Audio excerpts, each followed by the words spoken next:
Welcome, Benicia, March for Our Lives. Give yourselves a round of applause for being here today and showing up. Ready? All right, so today I am so grateful to see each of you here. Truly, it helps me to know that there are so many people who share the same feelings about what kind of change we do need in our community. Today would not be possible without our amazing planning committee up here. We have Jackie and Becca from Benicia. And amazing community members who have volunteered their time, their voices, and will be speaking today. Before we march, we're going to hear from Terry Scott. Thank you, Terry. We will hear from Sherry Zeta, president of our Benicia School Board. We will hear from Benicia High students. Thank you. Before we march, we will be honored to hear from Mary Susan Gast, our Benicia Poet Laureate. And in case you didn't know, this march was planned by moms, so safety first. When we march today, please stay on the sidewalks. I will make another announcement, but we have 20 green vests today. That's so important that no one is hurt. That would be the opposite of our whole purpose of being here today. So please stay on the sidewalks. We will march up the side of the street on Sailor Jack's side. We will use the crosswalk at K Street. And again, I'll give you these announcements again. And we will march on this other sidewalk coming back, where we will have our closing rally. We're going to hear from Mayor Steve Young when we return. Thank you, Mayor. We will then hear from Supervisor Monica Brown, who is here today. Thank you, Monica. And then we will have a representative from Congressman Mike Thompson, who is the Congressional Gun Violence Prevention Task Force here for our area.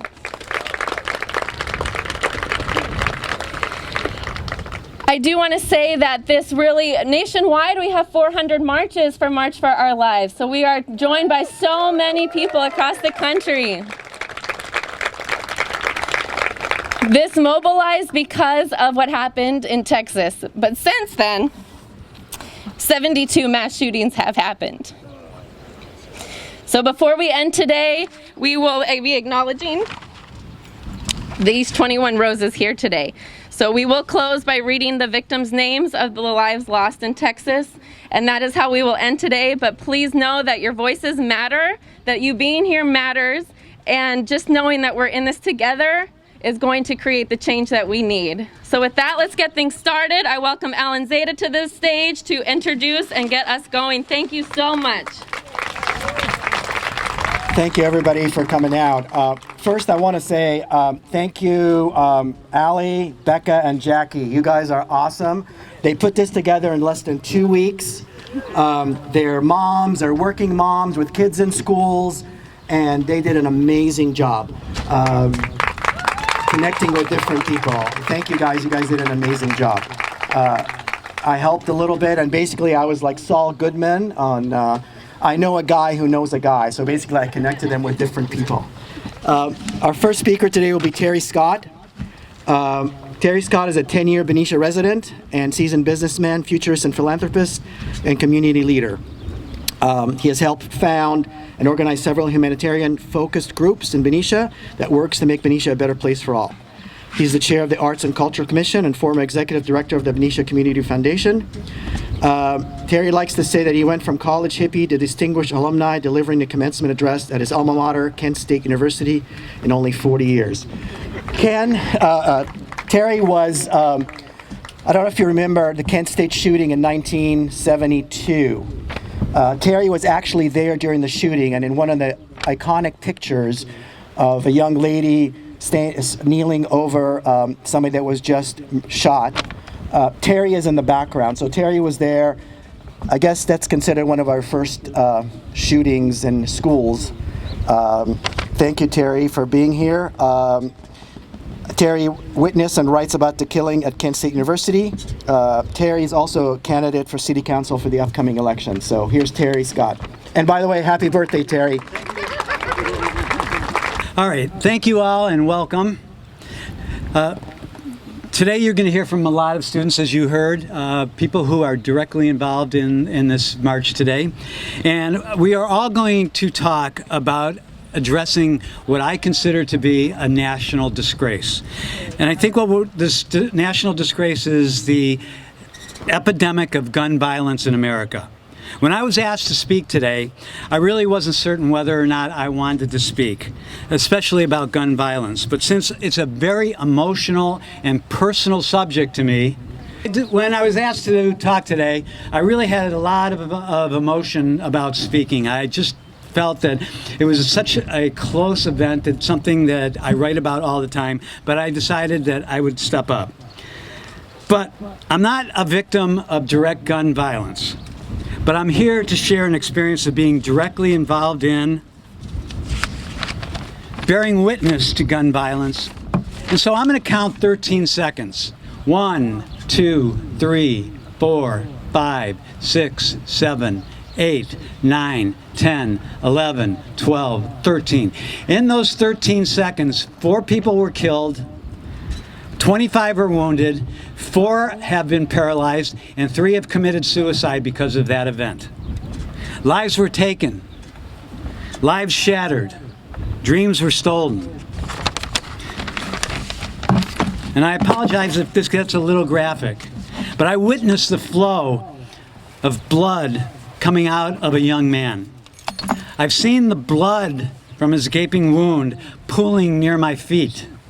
I watched the people around this human being shift from shock to horror to anguish and then finally to grief. I'm speaking of my personal experience, as Alan noted, at Kent State University massacre. And that was 52 years ago today. And I believe that that is the first movement of mass shootings of kids in America. But that was then, and this is now. Then, I had a full head of hair.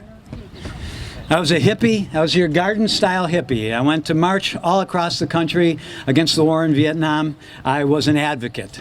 I turned into a gun advocate, gun violence advocate for gun control. Now, I'm Gampa. So I asked the question, why should I fear every single day when we take our 5-year-old granddaughter to school? I shouldn't have to, but I do. We become numb to gun violence. It becomes an abstract.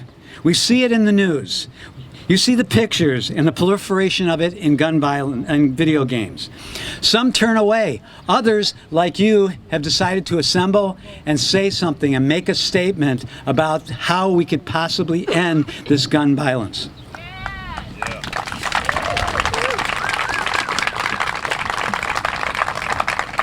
Most of you know that there were 246 mass shootings in America just since last weekend.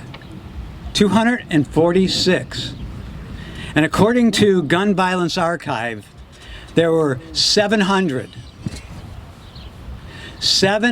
children killed this year by gun violence. We cannot allow one more person to be killed by senseless gun violence. We cannot allow one more person to experience the pain of losing a lost one. I recently read a quote that said, "Why have many in our country decided that owning weapons outweighs the safety and lives of our children and our teachers?" How many dead children and dead teachers is freedom worth? How high are we, willing to set the price to defend an amendment that has been outpaced by technology? How is being shot at school, malls, churches, grocery stores an expression of freedom? Is it time to agree that the original intent of an antiquated amendment has been co-opted? We accept reasonable limitations. We accept reasonable limitations on other rights. Why is this such a struggle with the right to bear arms? I don't want to take anyone's guns away. I just want to stop the senseless slaughter. I don't want to fear for my granddaughter going to school every day. Your children, your grandchildren going to school every day. I want our government to stop the paralysis and pass sensible gun regulation.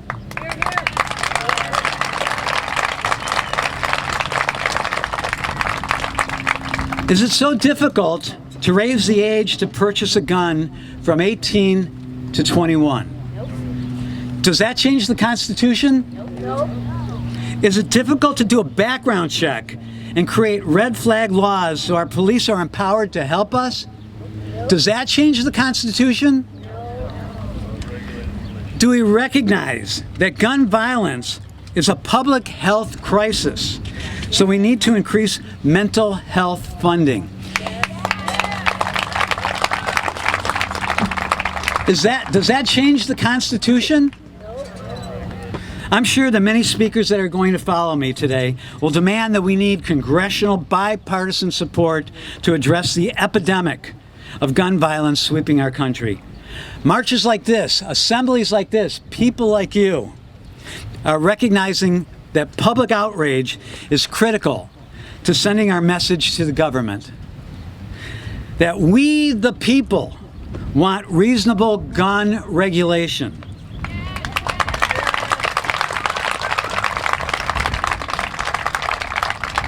I do not want to fear dropping my 5-year-old granddaughter off at school and wonder, are we going to get a call or are we going to watch something on TV and have to rush down to her school? I don't believe we do. And I believe that if we look at sensible gun regulation, we can start to stop the slaughter. So, thank you all. Carrie, thank you so much for speaking from your true experience. Next, we have Sherry Zeta, a retired school librarian, current president and trustee of the Benicia Unified School Governing Board. Sherry was the person who spearheaded the original March for Our Lives back in 2018. Thank you, Sherry. Wow. This is amazing to see all your bodies here doing this for this cause. I want to welcome everybody here today. You know, 4 years ago, you can't hear me. I almost lost my speech. Oh, okay, is that better? I can scream, you know? 4 years ago, when the massacre happened in Parkland, Florida, I was so distraught and so upset, and I cried literally for 3 days for these kids that I did not know. I didn't know anybody that was personally affected, but it was because I had compassion for what the families were going to be going through heading forward. So, these children were massacred for no reason. There was no reason that should have happened. I heard about the March for Our Lives event that was going to be international. If you remember back in 2018, it was all over the world that these marches were held. So I was with my husband, Alan, at lunch one day, crying. And I said, you know what, I can't just sit by and do nothing. I have to do something. I had to feel like I was involved in some way. So I went ahead and I put a note out on Facebook, just trying to see if there was going to be any interest in any involvement in doing a march in Benicia. Little did I know that our community is full of wonderful people that believed the same way I believed and were ready to step up and say something and be a part of something. We got our students involved. We got our teachers involved. We got our local folks in Benicia involved. Not only that, we were the only one in Solano County that put together such a march. We had over 1,500 people back then. It was really incredible to see everybody working towards the same thing, really, gun control and stopping gun violence. The students, the families, and the elected officials back then, as they will now, they spoke from their heart. it's like we didn't know, like, what do we say? What do we do? But they spoke from their heart, and you could actually feel, you could palpitate the feeling that people were, of what people were saying.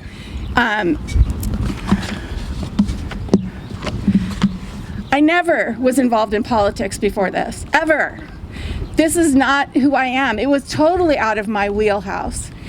But I decided to get involved. Sorry.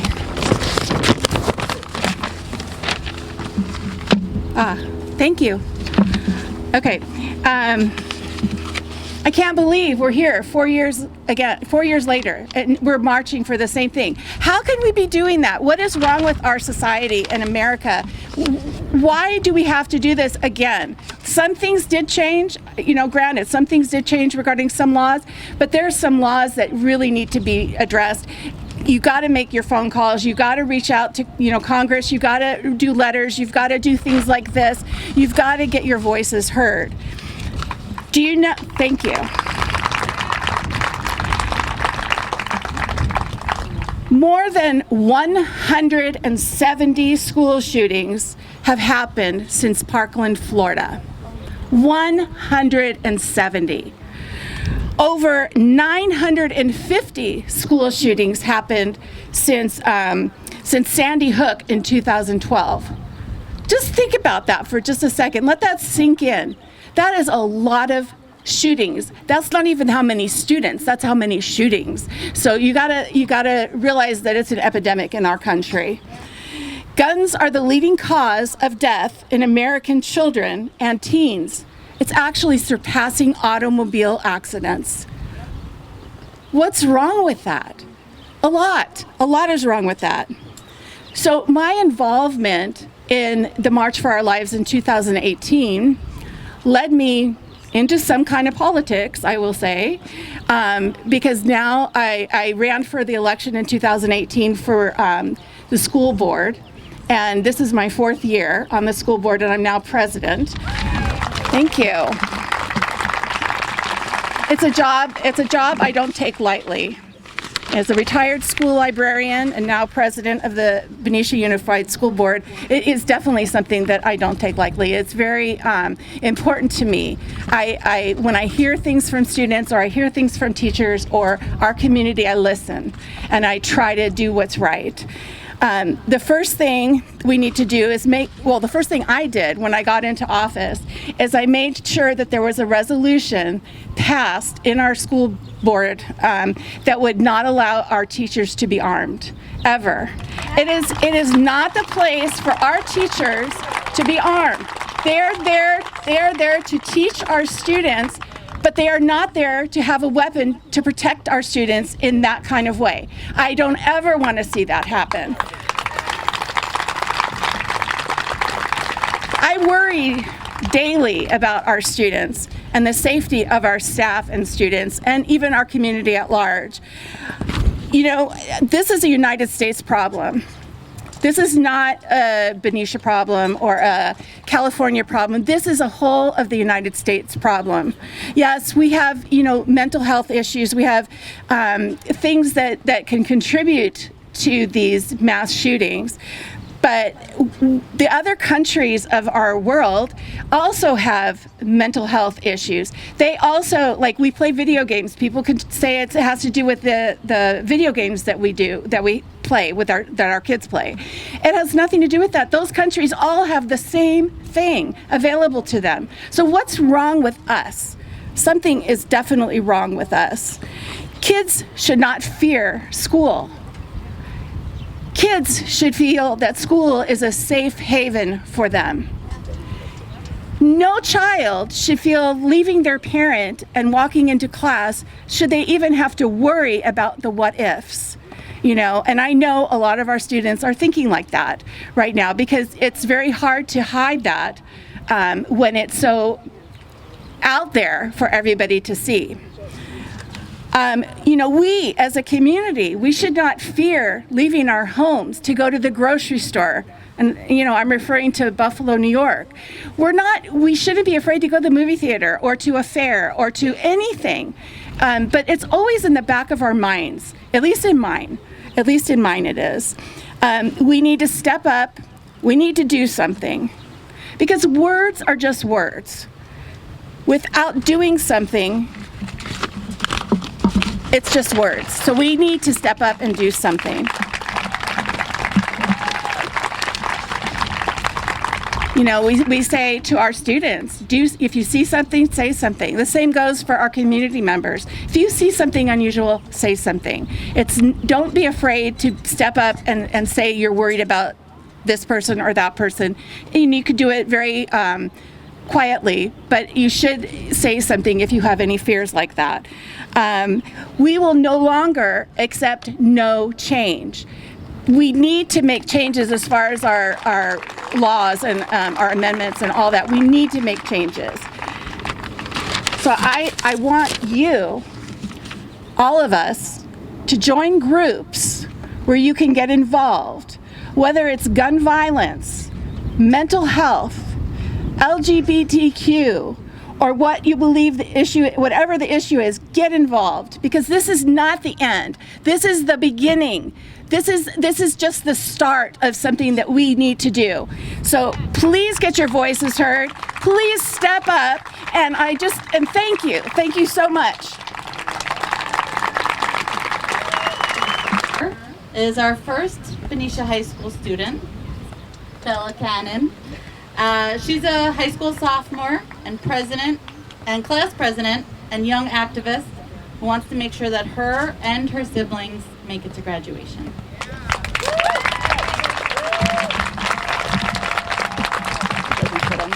It doesn't fit? Okay.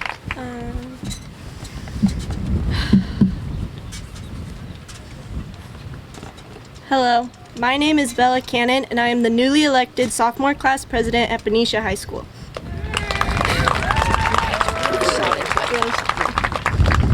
I am here speaking to you today because I am 15 and I am tired. I am tired of being scared to go to school every day. I am tired of feeling like my life doesn't matter when I get there. I am tired of being worried about my 10-year-old sister and 13-year-old brother when we all leave the house every morning. We are each at a different school right now, so we don't see each other until the end of the day. I am tired of worrying if we are all going to make it home. I am tired of learning how to protect myself and others from an armed gunman. I am tired of constantly wondering who is a good guy and who is a bad guy. I am tired of seeing so many shootings that my young mind has already become desensitized to it. I am tired of the media and our elected officials negating our lives by saying it could have been worse or minimizing our tragedies.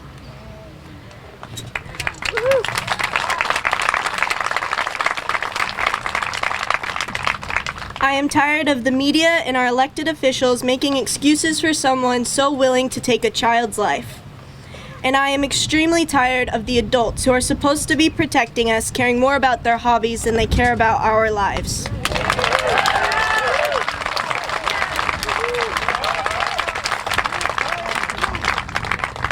The shooting at Sandy Hook happened when I was in first grade. I have never known a school experience where I did not have to continuously worry about not surviving the day. As a fairly normal 15-year-old, I should be worrying about if I have any classes with my friends, who I'm going to a dance with, if I studied enough for my finals, if I remembered to bring my homework, and if I will complete my driver's ed before I turn 16. What I should not have to worry about is if the last time I see my brother and sister alive is at the breakfast table before school. At Robb Elementary in Texas, the children murdered were 4th graders, 10-year-olds. That is the same age as my baby sister. I can't stop thinking about how those families and those older siblings must be feeling. I can't stop thinking about their devastation. As a 15-year-old, a child, I can't change any laws. I can't even vote.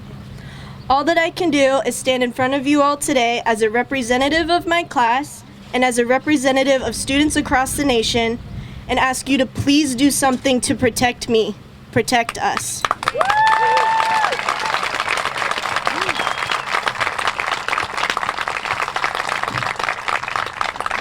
We are the future. Please help us make it to that future. Thank you. Wow. Our next high school student, Juhi Yadav, is an incoming freshman at UC Berkeley studying bioengineering. During high school, she participated in speech and debate, which is where she learned about gun control and became involved in student activism.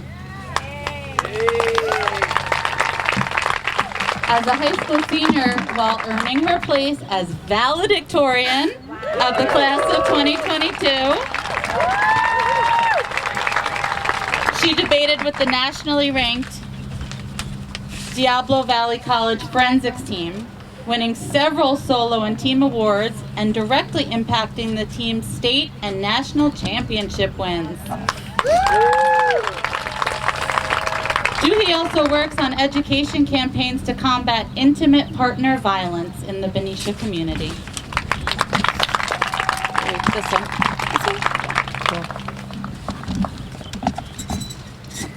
Americans need guns. Now, if you ask why, don't expect a clear answer. We need guns because we have a right to them.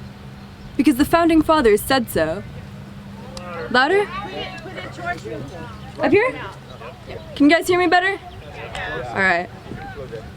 Because if you want a gun, the government says that you get to have it, virtually unconditionally. You have a right. But is it right that you have it?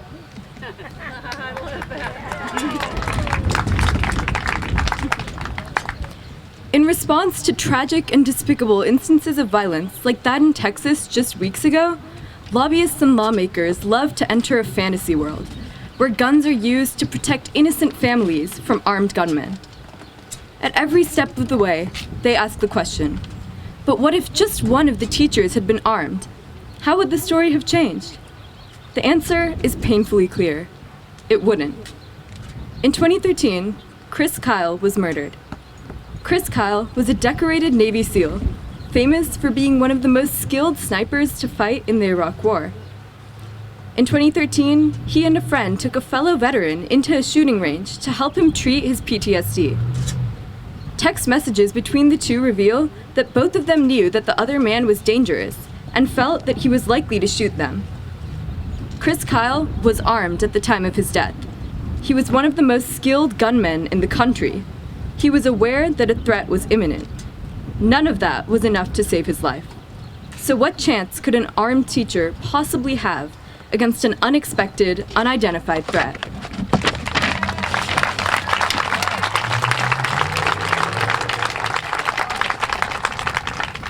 In the real world, we understand that that teacher's odds are essentially zero. But for the manufacturers and the believers of this fantasy, this is the perfect solution regardless. It's one where guns control themselves. They self-regulate. The idea of an armed hero swooping in to save the day is intuitive. It's easy. It's a classic American story, just enough to be able to sweep the real-world consequences of gun violence under the rug. I want the thousands of lobbyists and lawmakers who spread this narrative to go to school on lockdown drill day. I want them to witness 7-year-olds discussing who can fit in the trash can when the gunman comes, how many can fit in the cabinet.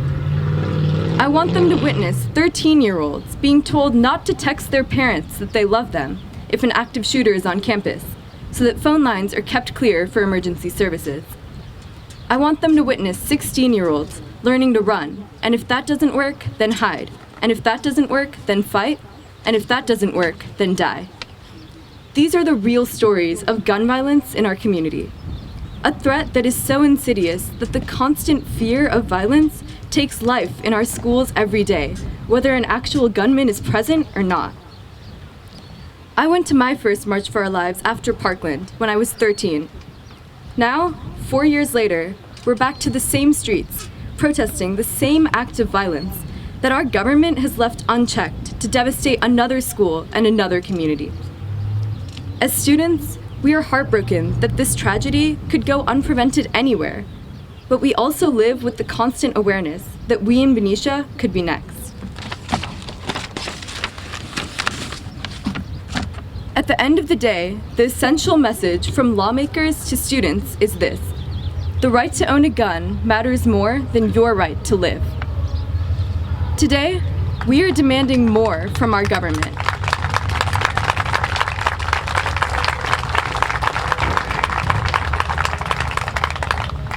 It's not enough to placate gun lobbies by continuing to militarize schools.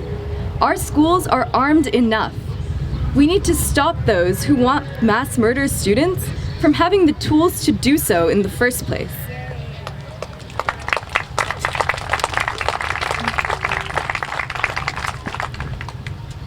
You all voted for these officials because we thought that they would make change in our communities. How many more children must die before they are willing to do so? It's time for our elected officials to do their job and protect the students of America.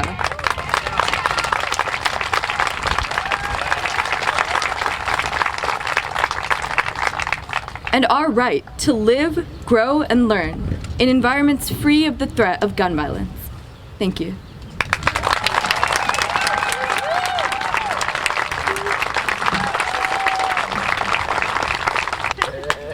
Our final student is Michael Delgado, a junior attending Benicia High School. After 1 year on the competitive debate circuit, he is a nationally ranked debater. He has worked closely with local governments, including Congressman Mike Thompson, to improve our local community.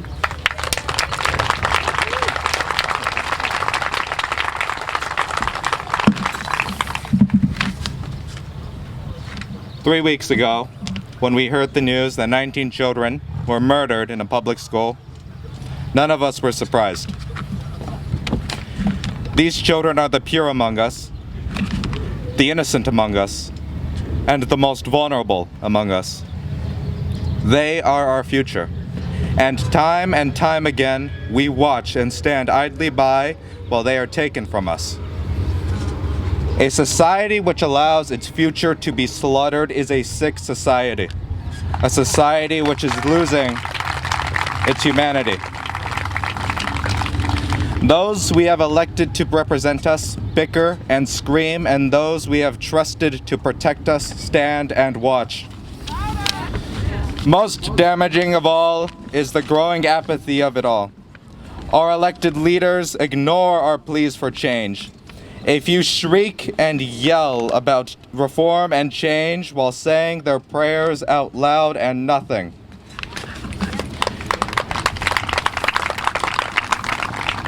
We organize and we march and we beg, and nothing. There is a hopelessness to the repetition. In preparation for this speech, I revisited the march held 4 years ago after the massacre at Stoneman Douglas High. There was talk of reform, and of change, and of never again. 4 years later, and I stand where they stood. This will not be the last time we see those headlines. The last time that 911 call is made. The last time a mother will cry outside a school wondering if her child is alive. Most importantly, though, this is not the last time we march. Our society and our community are reflections of ourselves. We march not only as a civic duty, but as a duty to each other. We march because we're human, because when our children are murdered, we act. Our decaying society and our broken communities are healed by our actions. When we march, think not of the politicians in Washington, nor the lobbyists in Houston, but of each other. Change starts from within, and it starts right here.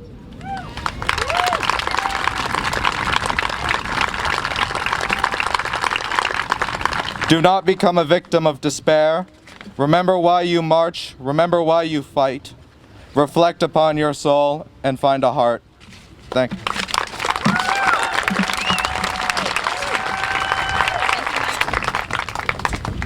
Our final speaker before we march is our Benicia Poet Laureate, Mary Susan Gaye. She's a poet, a theologian, a human rights advocate, and a musician. As she ages, she finds it increasingly difficult and immaterial to differentiate among those identities. She edits the newspaper column, Going the Distance, bringing together writings that offer strength, hope, and solidarity in this time of viral pandemic, systemic racism, economic hardship, climate crisis, and threats to democracy. Mary.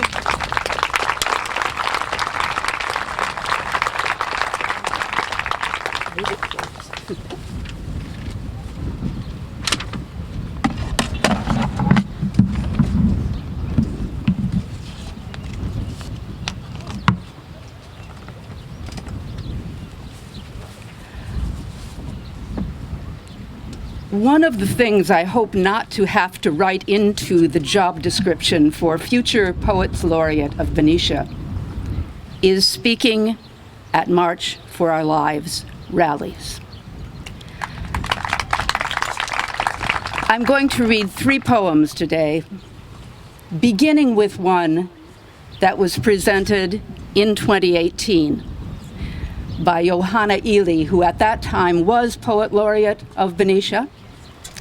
She sends it with her permission to read it, along with her sadness and regret that it is still relevant. I am tired of waking up to the faces of dead children who smile at me from the TV or the computer screen. I want to tell them they are not dead. I want to reach down into the earth, into the ashes, and resurrect them. Pull them up by their bones and hug them to my chest. I want to wake them up and to reassure them that they're only having a nightmare, that the ghoul with the gun isn't real. I want to check their homework and make them breakfast, send them off into the sunlight, tell them that I will see them when they return home. I want their backpacks flung on the couch and the kitchen table, their lives beginning again with every breath. I am tired of waiting for gun laws to change. I am tired of imagining blood on my hands, these children dying in my arms. I am tired of hearing their awful silence explode in my ears. I am tired of trying to remember how many there are now, how every morning they look at me and just keep smiling.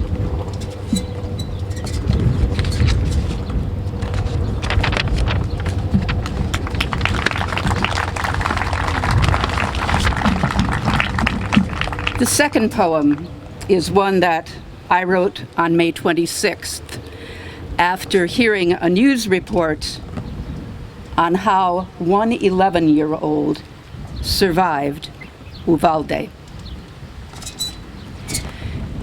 She stayed alive by playing dead. High-impact bullets pulverize. Maelstrom, hailstorm, hellstorm, banshee tornado roar, all fall down. Smearing herself with the lifeblood still streaming from a dead classmate, she swallows panicked screams, stills her ragged breath, grim make-believe to make him believe, playing dead for keeps, not child's play.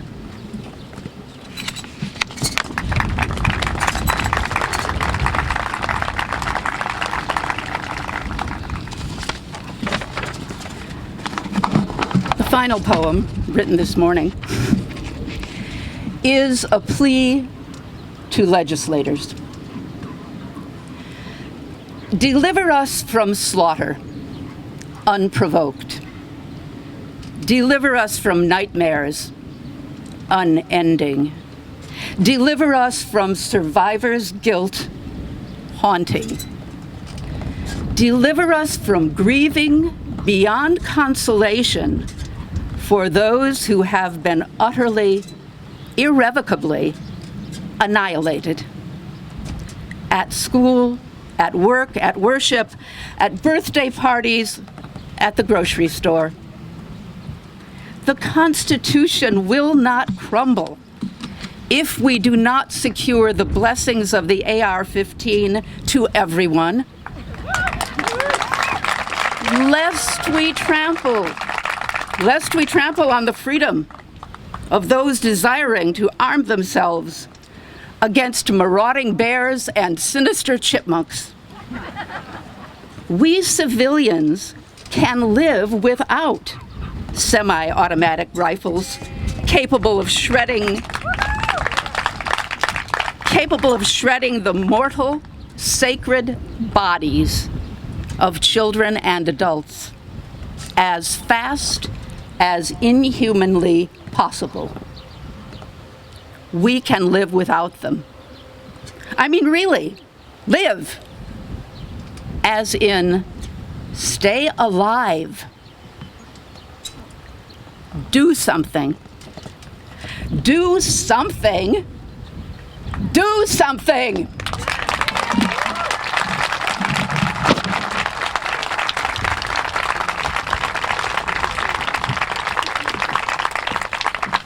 Thank you, Mary. Thank you. We are going to march today. Again, your safety is number one. We will be staying on the sidewalks. We have a group of children leading the march today with our March for Our Lives banners, so they will keep the pace for us, so do stay behind them.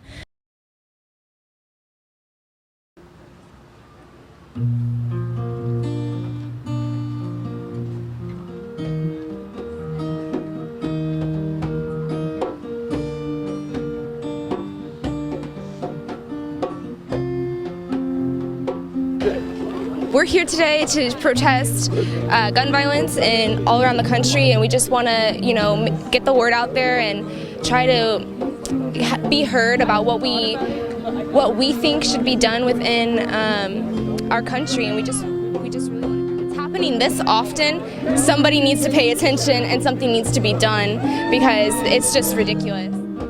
Well, why I'm here today is because I guess gun violence has gone on too long in this country.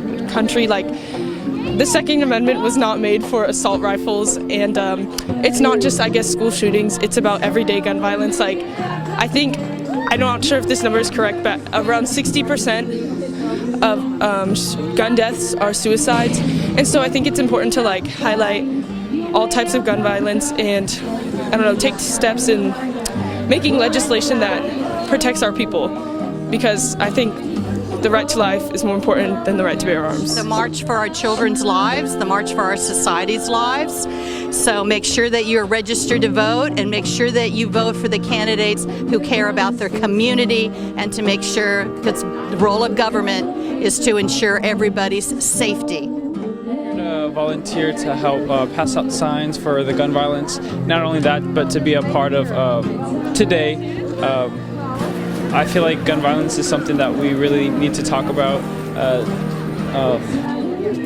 not necessarily on the school level, but any type of gun violence. I feel like assault rifles shouldn't be just easily given out to people. Last year we did have a school shooting threat at our school, and it really scared a lot of people. We didn't know what was going on. It scared me. All we heard it was just a lockdown, and then text started getting around saying there's a gun on campus, and it scared a lot of people. And it's just a feeling that we show up at school and we don't know if we're going to be safe or not. I don't like it. We can have a little tighter, we can laugh a little more, laugh a little harder, we can stand up and roll. If we all come together, we'll be alright. Stand up for one another, and we'll never give up the fight. Easily ignored by those who will not listen. There are so many things you can do to become involved. Reach out to your congressman. Mail, call, and tweet. The smallest of words can make the biggest difference. Be the voice for those who don't have